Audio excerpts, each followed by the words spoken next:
The Burning by Charles H. Hinton. Copyright 2008. Author's note. This book is a work of fiction. Names, characters, places, and incidents either are the product of the author's imagination or are used fictitiously, and any resemblance to any actual persons, living or dead, events, or locations is entirely coincidental. 1. It was easy for Willis to check himself into Jamestown State Hospital. Easy indeed. The hard part was getting out. He had spent 2 months getting his head right, and more than a year trying to convince Dr. Stein and Nurse Ramsay that he was all better. Long gone were the thoughts of skinning Ruby alive. Long gone was the urge to open the head of her lover with a fire-axe. These sick urges were now distant, sick thoughts that hardly reared their ugly heads. The rage, the anger, were all gone. But the good doctor and Nurse Ramsay, with all of their modern medicine, were not convinced. Willis Henning was far from cured, and no one, not even Jesus, could convince them otherwise. So for more than a year Willis had to ride the crazy train, and a ride it was, full of sharp corners. Around one corner a mumbling old woman pulled out her silver hair because thousands of slithering, crawling creatures were festering inside her scalp. Around the next, a sickly, pale man drew pictures on the wall using his own feces for paint. And around another corner a group of people danced to the hum of a distant microwave, flailing their limbs and arching their backs like possessed medicine men. The ride on the crazy train seemed never-ending, and so did Willis's stay at Jamestown State Hospital. Until one day, without warning, Dr. Stein and Nurse Ramsay released him, cut him loose. Dr. Stein had given Willis a day to gather his things and make the appropriate phone calls. At first, Willis had thought that it was some kind of sick, sadistic joke. The kind of joke he knew all too well from watching those reality shows.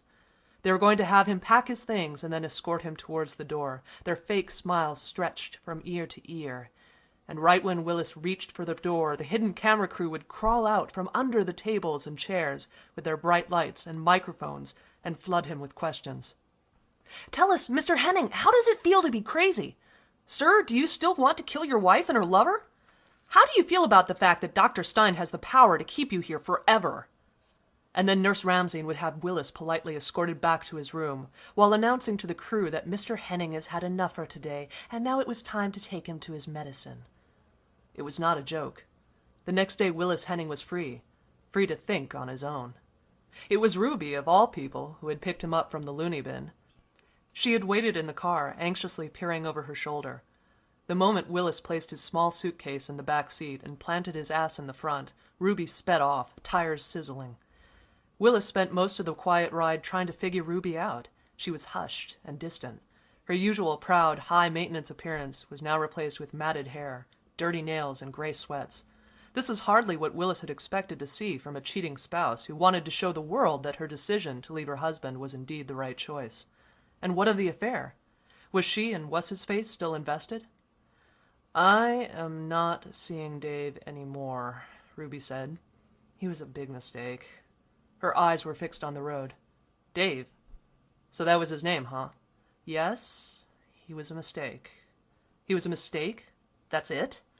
Willis could feel his temples drumming inside his head. "What else would you have me say?" Ruby said. She reached inside her purse and pulled out a cigarette. Willis was taken aback. This was not the same Ruby who had left him more than a year ago. Willis was suddenly convinced that the old Ruby, the prim and proper Ruby who would have never polluted her body with anything unnatural, was long gone. The old Ruby had been substituted with an empty vessel, void of pride and emotion. Willis would not have been surprised to see a bottle of rum within that purse, waiting for Ruby to suck on it so it could continue the process of sucking life from her body and soul. He watched Ruby inhale the cigarette, its red tip lighting up like a firefly. For some reason, Willis did not recall seeing her light it. It was as if the cigarette had lit itself. "I got you a place to live," Ruby said. "The rent is taken care of, at least for a year."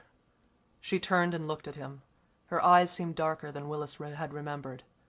Her eyes were round circles of dark, muddy water, and her face, that was once a bronze tan, was now a pale sheet.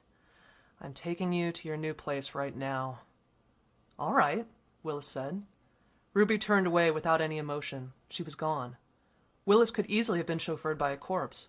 So what happened to you and this Dave guy? He could feel his temples drumming again. He died, Ruby said flatly. He died? Willis snickered. You mean to tell me he was a mistake because he died? No, he is a mistake. Then he died. Willis was appalled at Ruby's lack of emotion. Though a small part of him was enlightened that Dave was gone, a bigger part of him was saddened. After all, Dave was not committed to him. Ruby was committed to him. All Dave had done wrong was had an affair with a married woman. A moral crime, yes, but punishable by death? No. Willis had married Ruby, not Dave. What happened to him? Willis asked. He was set on fire. Set on fire? Sweet Lord! Placing a fire axe through a man's skull was one thing, Willis thought, but setting a man on fire? Sweet Jesus. Who would do such a thing, Ruby? Ruby said nothing.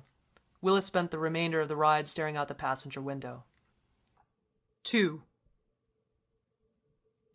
The farmhouse that stood about 20 minutes outside of Fargo was tattered and rickety with gray paint curling up its sides. Its inside was filled with moldy rooms with doors that opened to more moldy rooms. Save for a touch of blue here and there, lime green paint was the wall color of favor. The furnishings were scarce. A couch here, a love seat there, a few dusty drapes, a white chipped kitchen table, a king-size bed, all touching a splintery wooden floor. What a creepy house, Willis thought, a haven for the lurking.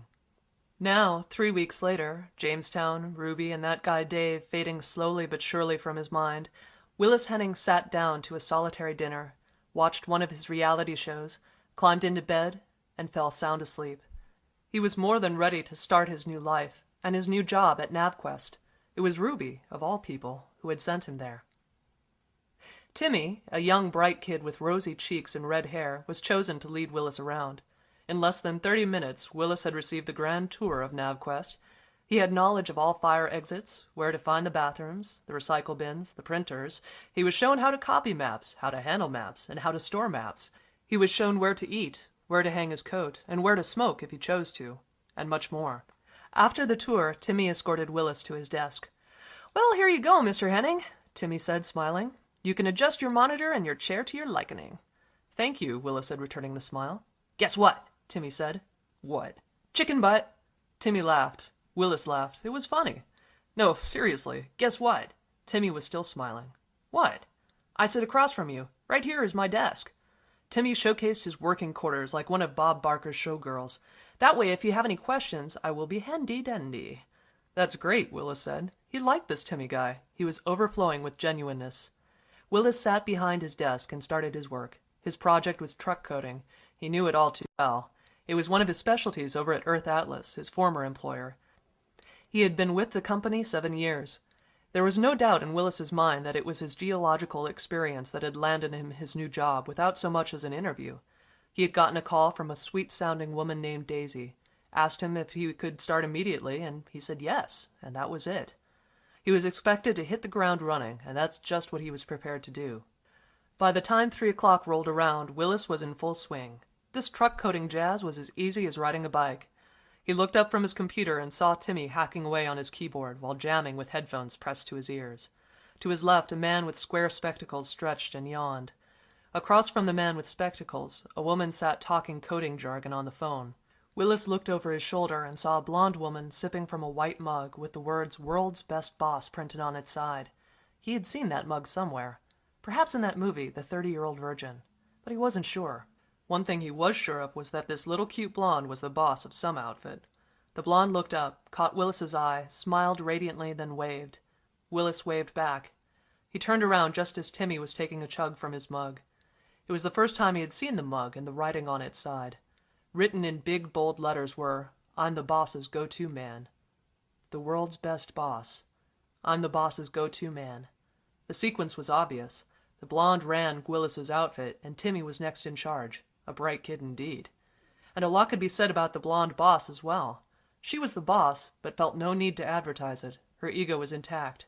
She trusted in her workers and had confidence in their ability to lead. She would introduce herself to Willis before the day was over. There was no doubt in his mind. A soft hand closed on his shoulder, cutting off his thoughts. Willis turned and saw the blonde boss standing over him, smiling radiantly. "Hi, my name is Angela Fike. I'm the project leader for trucks. She extended her hand. Willis shook it. "Hi, I'm Willis Henning. Pleased to meet you." "Pleased to meet you. I would have introduced myself sooner, but I thought I would give you a chance to settle down and get a feel for the place." She sat on his desk. This seemed to be the NavQuest motto: plant your buns on a friend's desk and stay a while. Willis had noticed people exercising the act during his tour and found himself liking the relaxed atmosphere. A group of people in the traveling lane passed by, chatting. There were 6 in all, and each had managed to turn ahead in Willis's direction. He was the new guy. He was the talk of the town. "Timmy over there was very helpful in getting me started this morning." Willis looked over at Timmy and saw him smile proudly. "So did Timmy give you the world's tour of the place?" "Yes, he was very thorough." "That's Timmy for you, Mr. Very Thorough." She kicked her feet back and forth. "Remember what she said, Willis," Timmy said, "because I'm going to need you as a witness when it comes time for my raise." "The only thing I'm raising for you, Timmy, is the bar on your productivity," Angelica said. "Watch her, my man. She's a cold-blooded boss, a born and bred ball-breaker." Timmy got up from his desk. "Now, if the 2 of yous would excuse me, I'm going to replenish my mug." He tapped his cup with his right index finger. "I'm timing you," Angelica said. "If you're not back here in less than 5 minutes, I'm going to be serving your balls on treat day." "Ouch! The thought of someone crunching on my balls makes me queasy." Timmy eased away. "What's treat day?" Willis said. He stood up, his 6'2" frame towering over Angelica, and adjusted his chair. "Oh, every Thursday someone from our team brings in a treat of their choice." She stood in front of him. From a distance they were David and Goliath. "We have an alphabetical list. I can add you to it if you want me to." "Yeah, that sounds great." "I will add you right away." She walked back to her desk. "If you need anything, just let me know." "Will do, Angelica." "By the way," Angelica said, "you might get better results adjusting that chair while sitting on it." "Yes, of course, it's been a while." They smiled. Willis got back to work. 3. By 5 o'clock, almost everyone on Willis's floor had cleared out, save for a handful of die-hard employees who sat, hushed and drowsy, in the late afternoon. Down on the first floor, in the distance, Willis could hear voices marching off to a beautiful spring day as a door leading to the outside world closed shut. Willis had at least 3 hours of work left in him. His energy was a combination of the first day on the job excitement and an eagerness to show his work ethics. Neither less ambitious, he thought. Suddenly his bladder started to talk, and Willis started the walk. The men's room was air-fresh clean. There was no garbage about, and the urinals were nearly spotless. A few years ago, Willis would have had no problem using one of the urinals. It would have been a quick exchange of business. But after his encounter with a peeper, who happily commented on how well endowed he was, Willis found himself no longer partial to urinals. Stalls were the ticket for him now. Whether a number 1 or number 2, a stall will do. That was his motto. After the deed was done, Willis shook his pecker 3 times, then tucked it back inside his pants where it belonged. He was about to flush just as 2 men slammed inside the bathroom, chanting, "Ruby! Ruby! Ruby! Ruby!" Willis turned and sat on the toilet, his heart drumming. What was this all about? He had to know. Even if he had to stoop to eavesdropping, he had to know. "Does he know, Jack?" said a voice. The men were standing at the urinals, draining their peckers. Willis could hear piss spraying. "No, he doesn't have a clue, Brandon." "You know it was Ruby who sent him to us, right, Jack?" "Yup, it was her, all right. When are we going to show him?" "Soon. Sooner than you think." An eerie, husky laugh shot out from their throats, causing the hair on Willis's neck to stand on ends. They laughed out the door, neither giving a rat's pink dick about washing their hands. Willis walked out of the stall on legs as weak as noodles. His face was hot, and the insides of his hands felt numb, tingling with what could have been microscopic pins and needles. By the time he'd washed his face and hands and made his way back to the desk, the feeling in his cowardly legs had returned. However, there were still a few pins and needles poking at his hands. What had happened? What did they mean? Does he know? What did they mean? Ruby had sent him. Were they talking about his Ruby? Were they talking about him? Ridiculous! Balls swinging ridiculous. It was just a coincidence. Willis got back to work, trying his best to push the silly thoughts that throbbed like an aching tooth from his head. An hour and a half later, it was all good. All that was on his mind now was coding, coding, and more coding. Willis was cranking out work like a hooker who was told she had better make her quota by her pimp and the LAPD. Willis could feel cold eyes sizing him up. He turned and saw Angelica peering at him, wearing an empty smile. "You enjoy your work, don't you?" she asked. Her blonde hair was standing on ends. "Yes," Willis replied. His voice was dry and weak, like the voice of a dying old man. "We know you enjoy your work," she said evenly. "That is why you are here. And so are we." Angelica's face burst into flames. Her nose and lips melted. Her cheeks slid down her face in red, bubbling, bloody sheets. What were left of her blonde strands were now nothing more than straggly, burning, twitching growth, twirling into smoke above her bubbling, bleeding scalp. Her right eye exploded as she stood up and made her way to Willis, the flames now covering her whole body, melting her skin that dripped and oozed beneath her burning clothes. "Sweet Jesus!" Willis screamed. Two workers across the way turned to Willis with headphones pressed against their ears, then turned almost simultaneously back to their work. Willis's untrustworthy legs were numb. He wanted to get up. No, he had to get up and run. But he couldn't. All he could do was repeat, "Sweet Jesus!" Angelica reached out and grabbed hold of his collar. Unexplainable burning Willis felt beneath his shirt got his legs to working. He shot up from his chair like lightning and backpedaled so fast that he tripped over his own feet and knocked himself out cold. And just before the little white tunnel inside his head closed, Willis saw Angelica standing over him, on fire, cackling with bony, skin-dripping hands that were reaching down to burn him. And just before she could set him on fire, the white, narrow tunnel inside Willis's head closed completely. 4. They were standing over him. 5 blurred and diffused shapes standing beneath fluorescent lights, murmuring. Willis could not comprehend what was going on. What was he doing, laying on his back, stretched out across the floor with people standing over him? Suddenly, like a shotgun blast to the face, he remembered. He tried to climb to his feet, but was instantly pushed down by a heavy hand. "Not so fast, Mr. Henning," said the owner of the hand.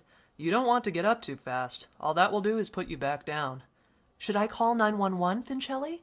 Willis recognized the voice. It was Angelica. He raised his head and saw her standing at his feet, a pretty blonde, wearing a worried face. "Put your head down, Mr. Henning," Fincelli said. Willis dropped his head, not because of Fincelli's order. He dropped his head because the people around him were starting to twirl and spin out of control. The man in charge of the tilter wheel had died, and now the wheel was trying to spin free, and all Willis had to hang on to was the floor. "No need to call 911, Angelica. He's fine." Fincelli eyed him. "All he needs is to lay still for a moment." Angelica nodded, then said, "Are you okay, Willis? Do you need me to call someone for you? I think you fainted." "Fainted my ass. I didn't fucking faint. I tripped and I smashed my head trying to run from you, you monster. You evil, evil, burning monster." Willis took a breath and his thoughts cleared. That's ridiculous. What Willis had seen, what he thought he had seen, was nothing more than the side effects of Dr. Stein's good medicine fucking with the projector inside his head. Those good pills had snuck in the back door with a horror flick and changed reels, sending rational, realization, id, ego, superego, and every motherfucker inside his head into shock. Willis was not mad at the pills. He was angry at the nature of their side effects. And that, of course, was the price for getting better. Nice! Keep this up and he'd be escorted back to Jamestown in no time. The horrible thought of being shipped back to the Jamestown State Hospital forced Willis to truly understand his disposition. He had to shut up. He could not afford to even sigh what he had seen. Correction, what he thought he had seen. Correction, sorry, what the pills made him see. Willis climbed to his feet, dizzy, his head throbbing, and said, I'm fine. I'm fine. Embarrassed, but fine nonetheless." "What happened?" Angelica asked. She stepped forward and Willis moved back. Angelica looked at the people around him. There was sympathy in her eyes. "Save it, you creature. I'm not buying it." "Stop it, Willis. Remember Jamestown. Remember Dr. Stein. Remember you're all better now." "Are you sure you don't want me to call someone for you?" Angelica moved over to Pincelli, who was holding Willis's right arm. "No, I'm fine, really." Willis made himself smile. The people around him began to file away one by one, glancing over their shoulders, their concerns tapering from their faces. "You're not going to fall and bang your noggin again if I turn you loose, are you?" asked Pincelli, looking from Willis to Angelica, back to Willis. "You can turn me loose. I'm fine." Pincelli let go of his arm, but stood close. Any sign of a wobble, and Pincelli would be on him as quick as a cat flung from hell. Willis stood his ground. "Why don't you call it quits for today?" Angelica said. "And take some time off tomorrow if you'd like. Your health is very important to us." "Yeah, I think I'll go home and lie down. I'm sure I'll be fine tomorrow. I'm really sorry about all of this." Willis walked over to his desk with Pincelli on his heels, just in case. "No need to apologize," Angelica said, shaking her head. "You just be sure to call me first thing in the morning if you feel like you're not up to par, okay?" "You betcha," Willis said. He gave her 2 thumbs up and found himself slightly embarrassed by his corniness. 2 thumbs up. I might as well have pulled out the secret decoder handshake, he thought. Willis shut down his computer and made his way downstairs and out the door. He turned and saw Angelica and Pincelli watching him as he scampered across the parking lot under a beautiful blue sky. They watched as he climbed inside his pickup, a rust-colored, rusting heap with a green right door and a red left door. The pickup was part of the farmhouse package and had somehow taken on the farmhouse's tattered substance. Willis could see them standing inside the door, engaged in conversation. There was no doubt in his mind that he was the topic of their conversation. Did Ruby drop dime? Did she tell them about Jamestown? If so, are they having second thoughts about hiring him? Who would blame them? Willis had freaked out. No, it wasn't him. It was the medication that had flipped out. Dr. Stein's and Nurse Ramsey's cure. 5. There were 5 flashes of light before the thunder sounded, rattling the farmhouse, the ground beneath it, and Willis. It was 2 a.m, and before the blast, Willis was sleeping soundly. His journey to a peaceful sleep did not come without a price. Before he had fallen into a sound sleep, he laid on his back with his hands linked behind his head, replaying in his mind's eye what had happened at the office. His tour. Timmy. The busybodies hacking at their computers. Angelica. The men in the restroom. Angelica bursting into flames, chasing him, attempting to set him on fire. Of course, this was the pills, fucking around with the projector inside his head. The pills were the side of roast beef or the undigested potatoes that Scrooge had insisted were the cause of his first apparition. Willis played these events over and over inside his head until a powerful migraine pressed against his forehead. His head throbbed until he finally fell asleep. And just before he went under, projected on the back of his eyelids, he saw Angelica and Pincelli standing inside the doorway watching him. But this time they were laughing. Cackling figures standing behind a glass tomb, pointing with their long fingers, and just as they burst into flames, darkness took over. Now, awake at 2 a.m, thunder sounded again, and Willis moved to the window, his coarse hair misshapen, and saw rain that would last beyond this tale, fall from the dark sky in fat drops that banged the roof like candy jawbreakers. Lightning zigged and zagged, and for 5 seconds the whole city saw daylight. Thunder boomed, frightening the lightning, the rain, and Willis. He climbed back in bed, pulling his covers close to his chin, listening as the old farmhouse creaked. If the lurking were ever to strike, tonight would be the night, he thought. "What are you thinking about, Willis?" "Stop it." "Think of something else unpleasant if you must. Think about Ruby. Yeah, strange and eerie Ruby." He thought of Ruby, how they had first met. It was in Jamaica. He had come out for a late walk on the beach, leaving Amy, his lover at the time, twisted and snoring in the hotel sheets, the aftermath of a hard night of boozing. Amy had flown him to Jamaica. She had paid for the whole trip with her parents' money, 7 days and 7 nights, the very same money she had told Willis that he would get a fistful of one day if he played his cards right. And Willis knew all too well what playing his cards right meant. It plain and simply meant to shut his face and let Amy do what she damn well pleased. And when the time came for her to tell him to marry her, he had better do it, and do it right. Amy's parents were richer than the Rockefellers. Spell it how you want. Pick the one you want. Rich is rich. and Amy was their only child. She was spoiled, and when her parents died, she would receive all the spoils. And all Willis had to do was look good, make nice, keep his trap shut, and he'd be riding the high horse one day. Amy had reminded him of this cold, hard fact countless times, including the very night he had met Ruby on the beach. He had taken the late walk on the beach to end his relationship with Amy, her parents, and their money. To end it all. The whole big mess. He was headed for the water when God sent him an angel. "Nice out, isn't it?" Willis turned towards the voice. "Pardon me?" "I said it's nice out, isn't it?" Willis looked up at the moon, saw its reflection shimmering on the calm ocean, and said, "Yeah, it is nice out." The resort was lined with lamp-posts along its shore that were designed to resemble torches, an added romantic touch to paradise. Willis was standing under one of these torches when Ruby walked into the light. She was a gorgeous 5'10" framed woman, dressed in a tank top and jeans with polished toenails hanging out of flip-flops. Her eyes were green and piercing, her hair a straight dark flow that ran past her perfectly set nose in deep dimples. Her breasts perked beneath her tank top, and her buttocks blossomed within her jeans.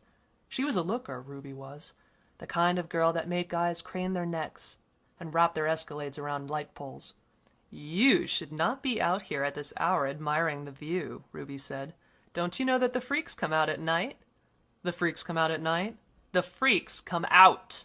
They laughed and laughed. An hour later, Willis fell in love with the angel God had sent him. Fell in love with her that very same night. The next day, he left Amy high and dry. He told her, "Fuck you and your horse."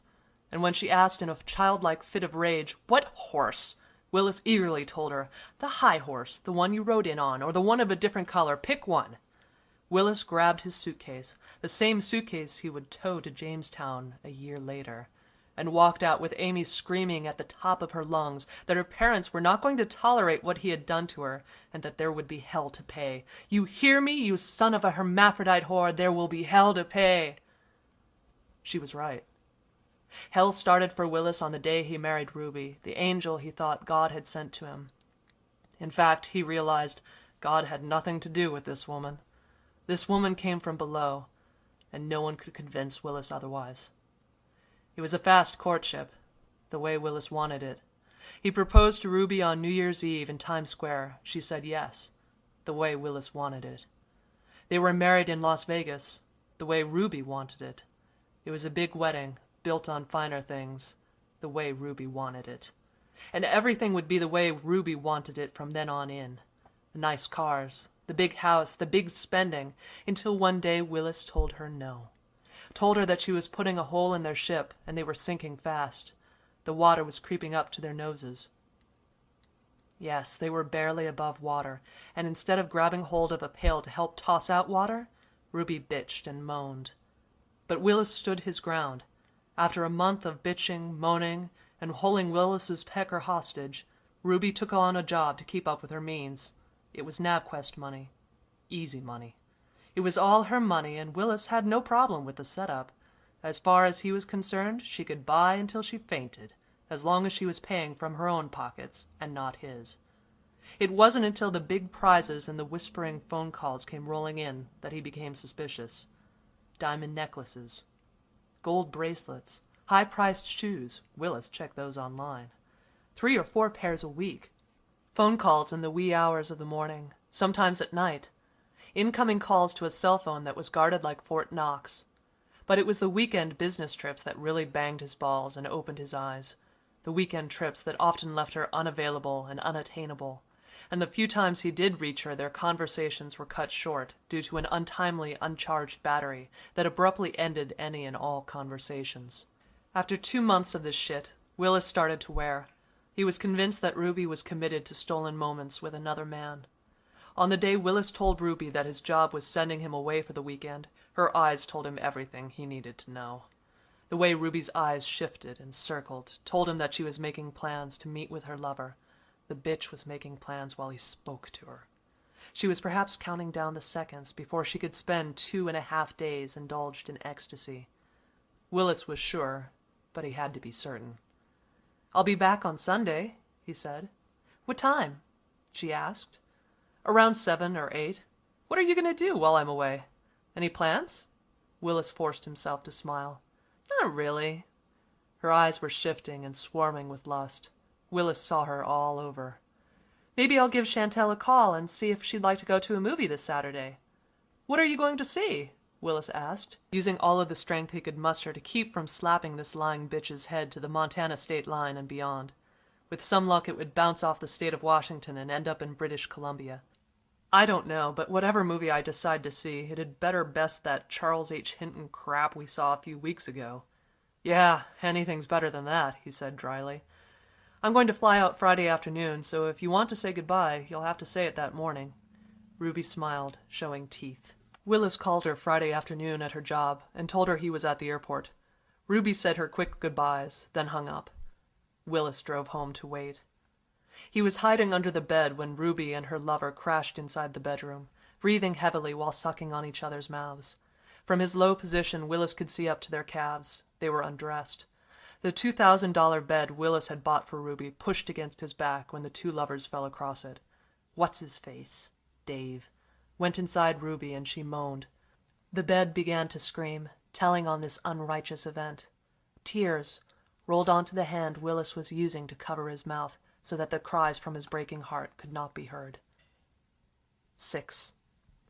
The Assyrians were masters at skinning a person alive. They had developed a technique where they would carve sections in various areas along the human body, and by pulling on a single finger could pull off most of the skin off a human. Needless to say, this was the worst pain, aside from burning alive, a human could ever experience. Willis was not sure where he had heard about the Assyrians and how much of their tales of skinning people alive were true, and how much were folklore. But he was convinced that if the Assyrians had survived long enough for the invention of vice-grip pliers, it would have revolutionized their profession. These thoughts passed through Willis's mind as he stood over Ruby with a roll of duct tape and a knife in one hand, and a pair of vice grips in the other. It was Sunday, 2 days after Ruby's stolen fuck. Willis had made her dinner and pumped her with unlimited wine. A few hours later, her busy weekend, the rich food and the wine took hold of her. She politely gave Willis a kiss across his cheek, thanked him for the wonderful dinner, then made herself ready for bed. An hour later, Willis eased inside the bedroom. Ruby was laying on her belly, breathing heavily. She was out for the count. Willis stood over her, a possessed man, wearing narrow eyes and a sinister grin. A possessed man, but sane enough to exercise his bad intentions. The duct tape would be used to keep her still and quiet. The knife was for her Achilles tendon. Just in case she managed to scamper away during one of his rest breaks, there was no doubt in his mind that he would need one. Without her Achilles, she'd be lucky to take 2 paces before falling flat on her face. And the vice grips will be used to clamp down on her skin and separate it from her body, strip by strip, patch by patch, and chunk by chunk. Yes, indeedy, good old vice grips. They can put together 1,000,000 things and take apart 1,000,001. The Assyrians would have loved them. They may have found them a bit messy, but loved them just the same. Willis sat the knife and the vice grips aside, then tore off a strip of tape. He moved in on Ruby, intending to cover her mouth, intending to execute his plan, when a soft and sexless voice whispered to him from inside his head, "Don't do it, Willis. Not like this. There are better ways to handle this situation. Don't do it. Not like this." Willis pulled back. A tear trailed down his left cheek. He stood there like a sleepwalker who had been awakened, wondering where was he? How in the hell had he gotten here? Willis dropped the pliers and ran away. 2 weeks later, he was under the care of Dr. Stein and Nurse Ramsey. Bang! The door downstairs banged open or shut. Willis was not sure. He shot up in bed, his heart thumping in his chest. Lightning flashed, spilling his hunched shadow across the wall. Willis listened, toning his ears beyond the heavy rain, the howling wind, and the raging thunder. He heard a thud, followed by another thud, then another. Someone or something was climbing the stairs, advancing toward his bedroom. Who's there?" Willis crooned. No answer. "Hello?" Someone or something was halfway up the stairs now. Willis kicked up his legs, then sat on the side of the bed. Whatever was coming would be rounding the corner in a moment. Willis wasn't sure what he was going to do. But whatever it was, he wanted to do it standing. "Who the fuck's there?" Lightning flashed, and Willis saw a figure standing at the bedroom doorway. He jumped to his feet, backing toward the wall. "Who are you, and what the hell do you want?" Willis's heart felt as if it was inside his throat. The figure came forward. Willis slammed his back against the wall. He was wearing his boxers and felt his penis slam against the inside of his left thigh. Lightning flashed, illuminating the figure, exposing dark hair and a pale face streaming with tears. "Ruby!" Ruby stopped cold. She stood in the poorly lit room with tears flooding her face. "What's going on, Ruby?" Willis moved forward. "What are you doing here? Why are you crying? What's wrong, Ruby?" Ruby started to scream. Willis grabbed hold of her. She was hot. Very hot. Though Willis could not unarguably confirm it, he believed that her temperature was at least 108. "Jesus, Ruby, what is wrong with you?" Her screams became wails, tormenting wails. She fell to her knees, pulling him down with her. Thick black hair covered her hanging head. "Ruby?" Ruby raised her head, and he saw the skin on her face bubble, just before it burst into flames. Willis flew back just before Ruby's whole body burst into flames. She was a screaming, kicking, flailing, wailing ball of fire. She climbed to her feet, her flaming Converse All-Stars burning around her ankles, blackening and melting her skin. "Willis!" she wailed. And before Willis could move, she was on him like a cat, arms fully wrapped around him. Willis's whole body shot into flames. Immense pain ran through his entire body, and just before his eyes began to pop, Willis woke up. Willis shot up in bed with sweat glued to his face. His bedsheets were as wet as the steady rain that drummed the ceiling and tumbled down the windows. He craned his neck towards his clock, straining the tight cords inside. It was 7 a.m. He tried to remember when he had fallen asleep, but couldn't. But he could remember his nightmare all too well. It nagged at him like a piece of steak between his teeth, small, in fact, but feeling as big as a truck. By the time Willis made breakfast of bacon and poached eggs, took a hot shower, and made his way to work, the nightmare was as distant as the trail of thunder that was fleeing north. Willis drove listening to the rain rattling the top of his pickup. It was coming down in long diagonal lines, covering manhole covers and swelling gutters. "We're going to have to give Noah a call if this keeps up," Willis thought. In his mind's eye, he could see Noah navigating a fancy yacht, saw him pull up to a penthouse that was less than an hour from becoming completely submerged in seawater. He saw a never-ending line of damsels in distress climbing inside the yacht, thanking him with kisses. "Come on, bitches, climb in 2 by 2, I don't have all day," Noah yelled. He was over 3,000 years old and cranky. Willis pulled into NavQuest parking lot, chuckling at his own ridiculous imagination. He found a spot near the east side entrance. This was good. It was pouring, and he didn't have anything to cover his head. He looked over and saw a Charles Brewer novel laying on the front seat, a hardcover. For a second, he thought of using it for cover, but dismissed it. Charles Brewer wrote good books. He had an eye for the truth and a tongue like a whip. To destroy just one of his novels would be a tragedy. Brewer wrote meaningful shit. Nothing like that Hinton fuck from Cleveland. As far as Willis was concerned, all that guy's books and screenplays were good for were ripping up and wiping ass. Willis ran inside the building and almost knocked over Angelica. She was standing in the doorway, staring out at the rain. Behind Angelica stood Fincelli and Timmy, and behind them were more than 50 people.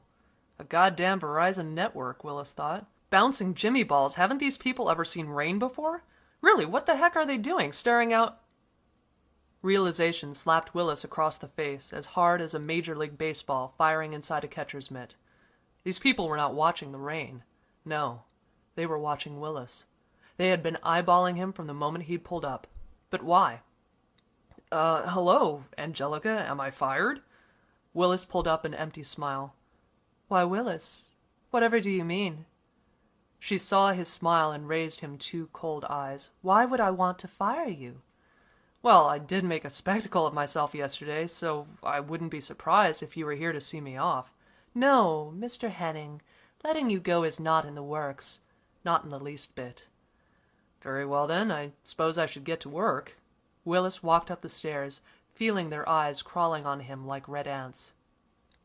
The walk to his desk seemed more like a journey, and everyone he passed along the way were wearing secret smiles. Something's going down, Willis thought, and whatever it is, it's definitely a hushed secret. Timmy was sitting behind his desk when Willis approached. He looked up at Willis with a grin that was so hideous it made Willis stop in his tracks. The kid's lips were pulled back so far that the pink parts were non-existent. His hair stood on end. He looked like a young man who has gone mad and insane at the same time, crazier than a shithouse bug. "Good morning, Mr. Henning," Timmy said. He eyed Willis from top to bottom. "Good God Almighty, you look like a fallen turd. Tossing and turning, huh?" The corners of his mouth curled. "Yes, tossing and turning," Willis said. He could sense that this little ball-breaking prick could care less how he'd slept last night. No, the lockjaw son of a bitch was laughing at him, taunting him. In fact, they were all laughing at him, the whole lot of them. "Stop it, Willis. Stop it before you pop and drop." "Willis?" He turned and saw Angelica standing over him, with small beads of sweat lining her forehead. Her cheeks were flushed. She looked as if she were in the first stages of a fever that was gearing up to kick some ridiculous ass. "Could I have a word with you?" "Sure," Willis replied in a dry voice. "Okay, let's walk down to the conference room." Willis followed her on weak knees. There was no doubt in his mind that this was the beginning of the end. Out of the corner of his eyes he could see heads turning, and could feel eyes swarming like bees. Angelica led him inside the room, then closed the door. "Sit down, Willis." She had dropped her smile and all formalities. "Okay." Willis sat at the end of a long rectangular table and stared at the lady who was currently feeding him and now, it seemed, was going to eat him. Angelica sat at the opposite end, her face a white O in the distance, tapping her fingers across the table. "Tell me something, Willis. Have you ever been burned before?" "Pardon me?" "Have you ever been burned?" "Burned? By a friend or relative? Is that what you mean?" "No," she said flatly. "Burned by fire." Willis stared at her blankly. He felt like a man in a life jacket, bobbing on the ocean, drifting further away from an exploding ship, only to be rolled, torn in half, then eaten by sharks. "No, ma'am, I have never been in a fire." "I didn't ask you if you had ever been in a fire. I asked you if you had ever been burned in a fucking fire." She shot up from the table, sending her office chair speeding into the wall behind her. It spun twice, thought about falling over, but reconsidered. Sweat was pouring down Angelica's face. Willis could see small, thin lines of smoke twirling above her head.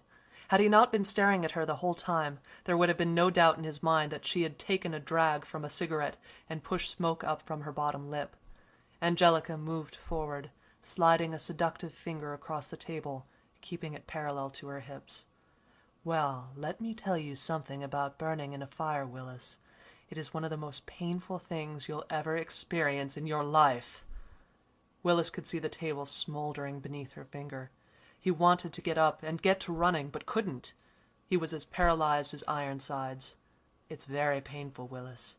So painful that if given the choice, you'd rather be eaten alive." "Enough talk. Let me show you."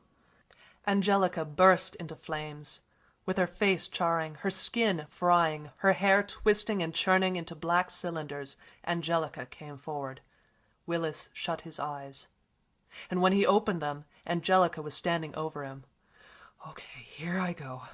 I'm dreaming again. Shit, I hope I'm not sleeping at my desk. Man, that would be fucked."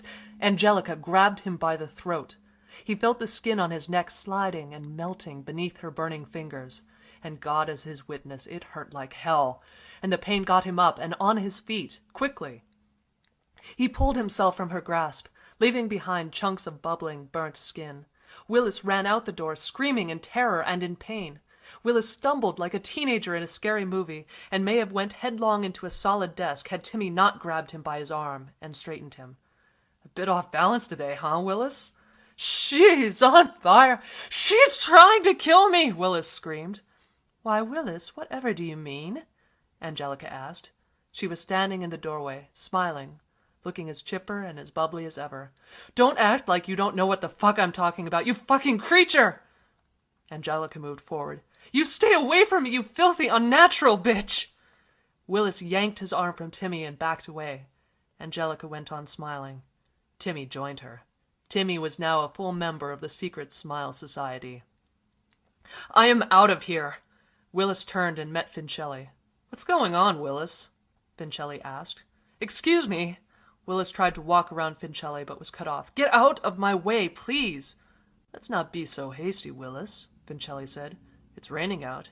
Pouring, in fact. I don't care if there's a typhoon out there. I am out of here. Now move out of my way.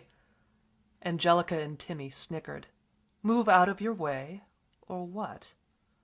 Willis stepped forward and said, Or I'm going to move you.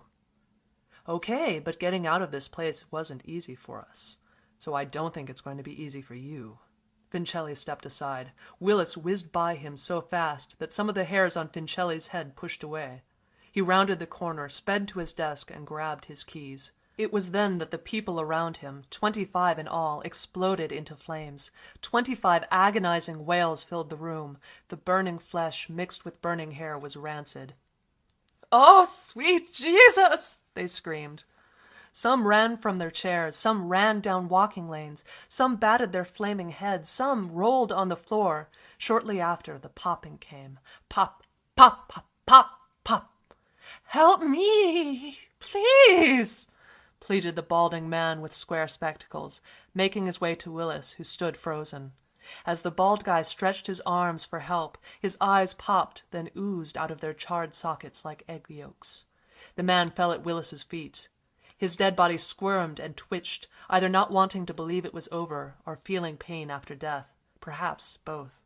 Willis saw the woman who sat next to the man spring from her desk, orange and red flames licking her body, and raced for a window where she jumped. In mid-air, her head landed against the window sill, and she backflipped to the ground below, taking a section of blinds down with her. A tall kid, perhaps a day over 21, took off running so fast that the heels attached to his lanky legs kicked him in the buttocks as he tried, hopelessly, to pull his melting sunglasses from his burning face. His eyes exploded, and he hit a wall at full go. The wall knocked him backwards, kicking and screaming and burning. How do you like the show, Willis? Willis turned and saw Fincelli headed towards him, engulfed in flames. Pulling up the rear were Angelica and Timmy. They, too, were on fire. In fact, almost everything around Willis was on fire. By the way, how are we feeling today, Timmy? Angelica asked through teeth that seemed far too big for her face. Her lips were now burned jags of flesh. Save for a little burning and itching, I feel fantastic, Timmy replied. A fourth of his face was missing.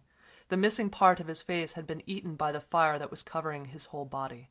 They were all burning, sexless, charred figures with chunks of overcooked meat sliding from their bones. Timmy raised a hand to his face, what was left of it anyway, and said, Hey, I think I'm done. Really? Angelica asked. Let me have a taste. Timmy pushed an index finger inside her mouth, and she bit down on it. She pulled back and stripped the finger down to the bone. Good God, that's tasty. Willis saw fleshy meat stuck between Angelica's bigger-than-life teeth. And now we're going to eat you, Willis, Fincelli said. He had edged behind Willis. We are going to get you nice and toasty, and then we are going to eat you from your toes up, and believe me, it is going to hurt. It is going to hurt like hell, starting with the fire. Fincelli, nearly burnt to a crisp, grabbed Willis by the waist, and Willis felt the burn as his eyes teared with pain. It felt as if someone had wrapped the hot cords from an electric stove around his waist. Willis screamed and tried desperately to break the grasp, but couldn't. Scream, Willis, and burn with us, Angelica said. All 270 of us. It was then that Willis realized that the building was burning down around him. Fire was everywhere. Willis yanked, breaking Fincelli's grasp. He ran toward the stairs and saw people screaming and burning around him. The walls were now licks of fire, the ceiling turning black with smoke. Behind him, he heard someone shout, Get him! Burn him! Burning bodies were now trying to close in around him, trap him, and yes, of course, burn him alive. Willis sped down the stairs, missing 3 and 4 steps at a time.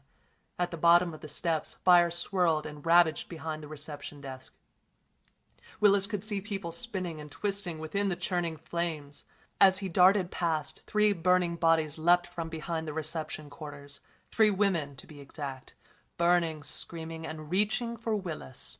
One of the women, the left side of her body sizzling, reached and grabbed Willis by the collar with a corpulent hand and tried to pull him into the flames from whence she came. Willis spun and dipped and gave her the shirt off his back, and would not have given a frog's fuck if his t-shirt had come loose in the process. The women hissed. Willis turned and ran for the door. Fincelli, Angelica, and Timmy jumped 2 stories and landed in front of him, shattering the decorated concrete beneath them. Though they were burned beyond recognition, Willis could tell the 3 apart. "Don't you like it here, Willis?" Angelica asked. Her left eye had exploded. "Don't you see you're part of us now and always will be?" Fincelli and Timmy sandwiched him and set him on fire. Willis screamed, then burst into flames. "Does it burn, Mr. Henning? Are you on fire?" "Yes, it burns! Please stop! It burns!" 7. "Will you conduct yourself in the future?" Dr. Stein asked. "Or shall I continue this lesson and send you back to your journey?" Dr. Stein was glaring down at him with beady eyes. Willis was perched on a metal table with his wrists and ankles fastened tightly. 2 of Dr. Stein's male nurses, goons, were standing near, one tapping his baton inside a cupped hand. Nurse Ramsine, who usually stood neatly behind the small window in the TV room, administering pills to all the incarcerated loony felons, was peering through the big window that separated her from the action. She smiled arrogantly as crazies paced behind her like extras from a Living Dead movie. Willis wanted to slap the smile off her face the same way he had done less than 20 minutes ago, before they took him down, before they placed him in the correction room, before Dr. Stein straightened him out with his shock method. A simple method, if you must know. A car battery, cables, sponge, tinfoil across the chest to keep one's chest hairs from setting fire, a titch of water, and zapped! Burn, baby, burn, from head to toe. You are now key-rected and free to roam the cabin. Yes, it was all coming back to him. Nurse Ramsine had saw him slip the pills down his shirt and was on her way to tell when Willis grabbed her and pulled her back inside the TV room, knocking her on her ass right in front of the crazies who examined the scene with blank and uninterested eyes. "You're going to pay handsomely for this, Mr. Henning," Nurse Ramsine whispered. "There will be hell to pay." Willis could not help but to admire how cool she was under fire. It was her nature, he realized. Cruel, vicious, calculating bitches always appear to be in control, even when they're not. Willis slapped her across the face, wanting to knock that pompous smirk she was wearing to Timbuktu. "You're going to catch hell if you don't shut your fucking trap," Willis screamed, towering over her. "How long have you been off your meds, Mr. Henning?" Nurse Ramsine asked. A streak of blood ran under her chin and down her neck. The jig was up. Willis knew that the moment she had seen him perform his disappearing trick with the pills. Be that as it may, he was not going to fork over more information than needed. It was all on need-to-know basis, and right now this bitch didn't need to know shit. Besides, Willis wasn't sure how long he'd been ducking the pills himself. A month? 2? All he knew was that his head was clear.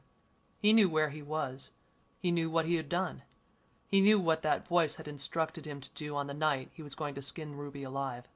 "This is not the way, Willis," the voice had said. "No, not like this." "What do you mean?" "Get them all. They all know. They're all laughing at you. Ruby, her lover, their friends, all of them. They're all sitting inside that building with secret smiles on their faces. It's a conspiracy. And all the conspirators must die." "All of them?" "Yes. Kill them all. Go over to NavQuest and kill your wife, the adulteress, and all of her accomplices. This happens all the time, Willis. A man's wife meets another man at her job, and before long they're fucking. And when all is said and done, the husband is supposed to sit back and take it. Fuck that. Kill them, son of a bitches, all of them. They're all guilty. Do it tomorrow. Get them a town hall meeting to remember." The voice was right. Ruby, Dave, and the whole lot needed to be taken care of. 8. They were all packed in the cafeteria, all 270 of them. Willis could hear their cheers bellowing from above as he soaked the first floor with gasoline. He poured the volatile substance against the walls, across desks, soaked the floor, stairwells, and elevator, then set the place ablaze.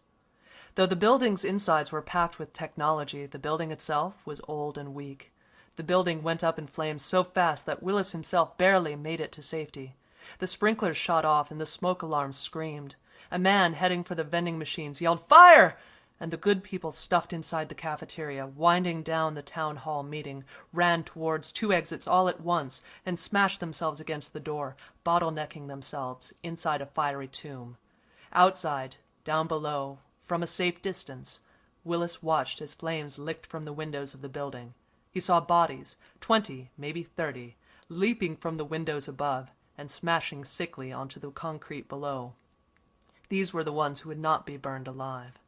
The last thing Willis saw before he was slammed to the ground by a hero advancing through the pouring rain was the building caving in on itself, burying over 200 people alive. There was a mountain of evidence against him. The nation wanted to fry his ass, but in the end cooler heads prevailed. Only a madman could have done such a thing, they said. Only a madman would watch people burn alive while holding on to 2 cans of gas. So in the end, he was ordered to Jamestown State Hospital, forensics unit, to spend the rest of his days under the care of Dr. Stein and his team of specialists, goons. And so a year later, with proper medicine, Willis's nasty deed was a distant memory to him, save for a few nightmares here and there. Only when he pulled the disappearing pill trick could he remember Ruby, her lover, and his righteous deed. His memory was often hazy, but when the voice appeared, it often put the pieces together for him. The voice was his friend. It was in his best interest. It was the voice that told Willis to lay a heavy hand across Nurse Ramsay's face and to barricade himself inside the TV room. It took the goon squad less than 2 minutes to bust in and drag Willis, kicking and screaming, to the correction room, where he now lay glaring at Nurse Ramsay through a window. Man, oh man, did he want to slap that smile off her face just one more time. "So what's it going to be, Mr. Henning?" Dr. Stein followed Willis's gaze and nodded for Nurse Ramsay to enter the room. She slipped inside, then locked the door behind her. "I believe you owe Ms. Ramsay an apology, Mr. Henning." Willis stared at her for a moment, licking his tongue across his lips which tasted like copper. Suddenly the goon with the baton moved in and rapped a hard one across Willis's right shin. Willis jolted as far as the restraints would allow him and screamed. The tinfoil slid from his chest, and Nurse Ramsay grabbed it before it could hit the hard waxed floor. "You're going to need this, Mr. Henning," she said with a wry smile. I'm sorry, Nurse Ramsay, for hitting you. Please forgive me." "I'm sorry, Mr. Henning, but the time for forgiveness is past. Hell to pay, remember?" She nodded, and the good doctor lit into him with his hideous electric gadget. "I'll be good!" Willis screamed, as the hot electricity made him arch his back. "Of course you'll be good, Mr. Henning," Nurse Ramsay said. "You're going to be as good as a kitten before this lesson is over."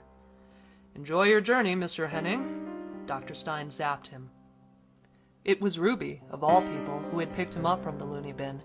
She had waited in the car, anxiously peering over her shoulder.